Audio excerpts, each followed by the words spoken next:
आज आप सभी का ध्यान एक वीडियो की तरफ खींचना चाहते हैं जो संत आसाराम बापू से संबंधित है। ये वीडियो हमें आसाराम बापू के YouTube चैनल से मिला है, जिसमें एक ऐसा रहस्य उद्घाटन छिपा है जिसको सुनकर आप सोचने पर मजबूर हो जाएंगे। इस वीडियो को सुनकर जान पाएंगे कि नरेंद्र मोदी, अटल बिहारी वाजपेयी, अशोक सिंघल, राजनाथ सिंह, मानीनंद जीत सिंह बिट्टा जैसे कई हस्तियां संत आसाराम बापू का महिमा मंडन कर रहे हैं।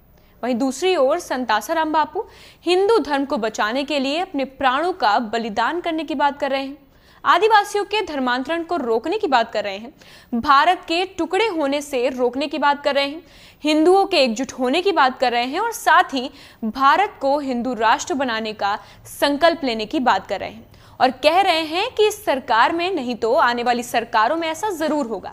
इसके साथ ही संत आसाराम बापू किसी साजिश और षड्यंत्र की ओर इशारा भी कर रहे हैं। अब प्रश्न ये उठता है कि क्या संत आसाराम बापू किसी षड्यंत्र का शिकार हुए हैं? वो कौन लोग थे जिन्होंने इस षड्यंत्र को रचा? फिलहाल संत आसाराम बापू इस समय बेल पर बाहर हैं, इसलिए ये प्रश्न प्रासंगिक हो जाता है। इस वीडियो को देखिए और हमारे प्रश्न का जवाब तलाशिए। नमस्कार। उपासना करने को किसी ने बताया, कभी काली की उपासना किया तो काली आ जाती थी, हम डर जाते थे। ये सब करते करते जो निचोड़ मिला वही तुमको बताते, ये सारे बाकी की बात बताते भी नहीं। आबू की गुफा में हम रहते थे, लोग बताते थे रीछ खड़ा हो जाता है, वो एक बाई को ऐसे झपट लिया, ओमकार का जप हुआ तो जिधर रीछ बोलता है उधर गया मैं, तो कुछ भी नहीं किया मेरे को, सांप भी कुछ नहीं करता। जिस तरीके से हेलीकॉप्टर क्रैश हो रहा है उसके बाद किसी का बच पाना बहुत मुश्किल होता है, लेकिन आसाराम बापू बिल्कुल सुरक्षित है। 10 सेकंड में एक हादसा और एक चमत्कार। हेलीकॉप्टर टुकड़े टुकड़ा हो गया और उसमें बैठे हुए आदमी को खरोज नहीं आई और ऐसे जो चमत्कार आपके साथ हुआ है उसको सारे दुनिया ने देख लिया है। चमत्कार है क्योंकि आज तक बचा ही कोई नहीं, हेलीकॉप्टर से तो कोई बचा ही नहीं। इतनी बड़ी दुर्घटना हेलीकॉप्टर के माध्यम से हुई और परम पूज्य आसाराम बापू और उनके सहयोगियों का बाल बांका भी नहीं हो पाया। मैंने ऐसी दुर्घटना कभी अपने जीवन में नहीं देखी थी।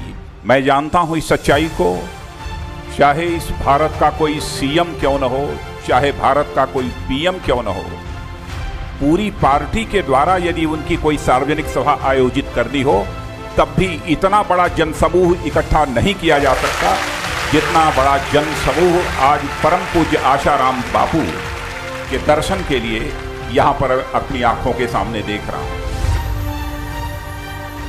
जो प्रकट होते ही जमुना जी को चरण स्पर्श करा देता है और जमुना जी शांत अवस्था में आ जाती है। छठे दिन पूतना आती है, उसका जहर पीता है, फिर भी पूतना को भी अपने धाम में भेज देता है। ऐसा भगवान कृष्ण बड़ा कि खीले खाते हुए पोर्टियस पायलट की हाजिरी में बेचारा प्राण छोड़ गया। वो तुम्हारा गॉड बड़ा कि हमारा कृष्ण बड़ा, यू जज। हम किसी को धर्मांतरित करने के लिए नहीं आए,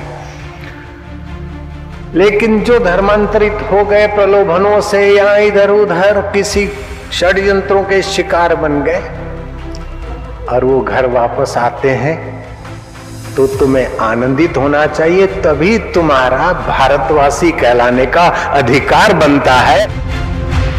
मेरे लिए, विवेकानंद के लिए, रामकृष्ण के लिए, राम तीर्थ के लिए उन्होंने क्या नहीं कुप्रचार किया और अभी भी कर रहे हैं। लेकिन मैं इन बातों को सबको सहता हुआ भी अपनी संस्कृति पर कुर्बान हो जाऊंगा, शूली चढ़ जाऊंगा, लेकिन हिंदू धर्म की सेवा मैं नहीं छोड़ता। हिंदू सहिष्णु है, उदार है, ये बात सब अच्छी है, लेकिन हिंदू मूर्ख नहीं है, कायर नहीं है।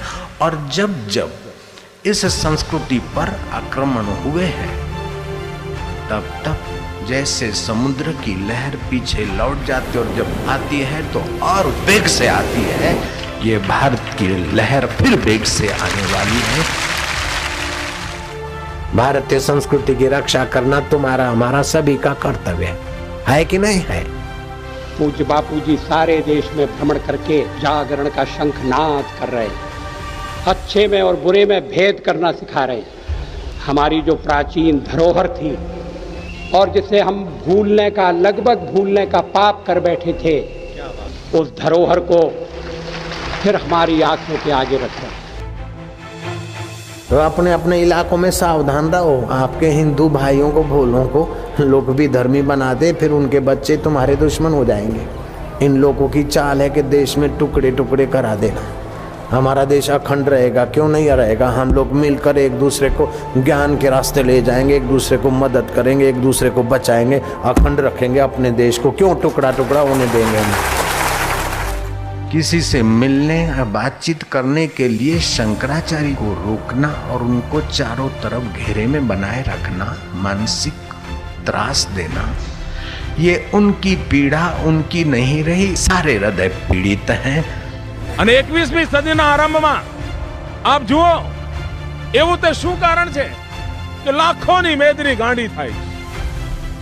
અને અહીં જ નહીં, મેં તો પૂજ્ય બાપુને હરિયાણામાં ખૂણામાં બેસીને સાંભળ્યા, પંજાબમાં સાંભળ્યા છે, રાજસ્થાનમાં સાંભળ્યા છે, ઉત્તર પ્રદેશના ગલિયારાઓમાં સાંભળ્યા।